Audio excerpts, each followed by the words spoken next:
CBI அலுவலகத்தில் ஆஜராவதற்காக தவிக தலைவர் விஜய் டெல்லி புறப்பட்டு வந்து கொண்டிருக்கக்கூடிய நிலையில் அவரது விமானம் டெல்லி விமான நிலையத்தினுடைய 4வது முனையத்தில் இன்னும் 30 முதல் 40 நிமிடங்களில் வந்தடையும் என்று எதிர்பார்க்கப்படுகிறது. அதனைத் தொடர்ந்து முக்கிய பிரமுகர்கள் வரக்கூடிய வழியில் விஜய் அழைத்து வரப்படுவார் என்றும் எதிர்பார்க்கப்படுகிறது. டெல்லி காவல்துறையினுடைய பாதுகாப்புடன் சிபிஐ அலுவலகத்திற்கு விஜய் வருவார் என்று எதிர்பார்க்கப்படுகிறது. இந்த நிலையில் சிபிஐ அலுவலகம் அமைந்திருக்கக்கூடிய லோதி சாலை கடுமையான பாதுகாப்பு ஏற்பாடுகள் மேற்கொள்ளப்பட்டு இருக்கின்றன. லோதி சாலை, இந்த சாலை வந்து 2 புறங்களிலும் இருக்கக்கூடிய இந்த சாலை தற்பொழுது ஒரு வழி போக்குவரத்தாக மாற்றப்பட்டு இருக்கிறது. அதாவது நுழைவாயில் அமைந்திருக்கக்கூடிய அந்த நுழைவாயிலை ஒட்டி இருக்கக்கூடிய சாலை என்பது முற்றிலுமாக காவல்துறையினுடைய கட்டுப்பாட்டுக்குள் கொண்டு வரப்பட்டு அந்த சாலையில் போக்குவரத்து முற்றிலுமாக நிறுத்தப்பட்டு இருக்கிறது. சாலையினுடைய இருபுறத்திலும் பேரிகார்டுகள் அமைக்கப்பட்டு இருக்கின்றன. மேலும் சிபிஐ அலுவலகத்தில் பாதுகாப்பு பணியில் ஈடுபட்டு இருக்கக்கூடிய சிஐஎஸ்எஃப், அதாவது மத்திய தொழிலக பாதுகாப்பு படையினர் நுழைவாயிலில் பாதுகாப்பு பணியில் ஈடுபட்டு இருக்கிறார்கள். அதே போல துணை ராணுவ படையினரும் வரவழைக்கப்பட்டு பாதுகாப்புக்காக நிறுத்தப்பட்டு இருக்கிறார்கள்.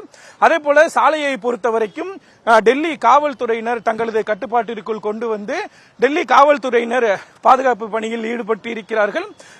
அலுவலகம் எதிரே இருக்கக்கூடிய சாலையில் வாகனங்கள் எல்லாம் நிறுத்துவதற்கு தடை விதிக்கப்பட்டு பேரிகார்டுகள் அமைக்கப்பட்டு கயிர்கள் எல்லாம் கட்டப்பட்டு இங்கு வாகனங்கள் நிறுத்தப்படுவதை தவிர்க்கக்கூடிய வகையில் நடவடிக்கை எடுக்கப்பட்டு இருக்கின்றன. அது மட்டுமில்லாமல் இந்த பகுதியில் பாதுகாப்பு சோதனையையும் டெல்லி காவல்துறையினர் மேற்கொண்டு வருகிறார்கள்.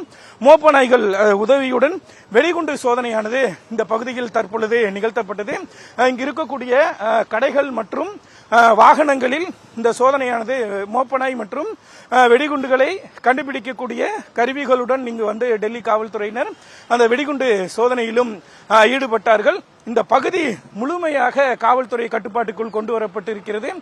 துணை ராணுவம், சிஐஎஸ்எஃப், அதே போல வெடிகுண்டுகளை கண்டறியும் டெல்லி காவல்துறையினுடைய வாகனமும் கொண்டு வரப்பட்டு இருக்கிறது. அதே போல சிஐஎஸ்எஃப் QRT என்று சொல்லக்கூடிய அதிவிரைவு படையினரும் இங்கு பகுதியில் குவிக்கப்பட்டு இருக்கிறார்கள்.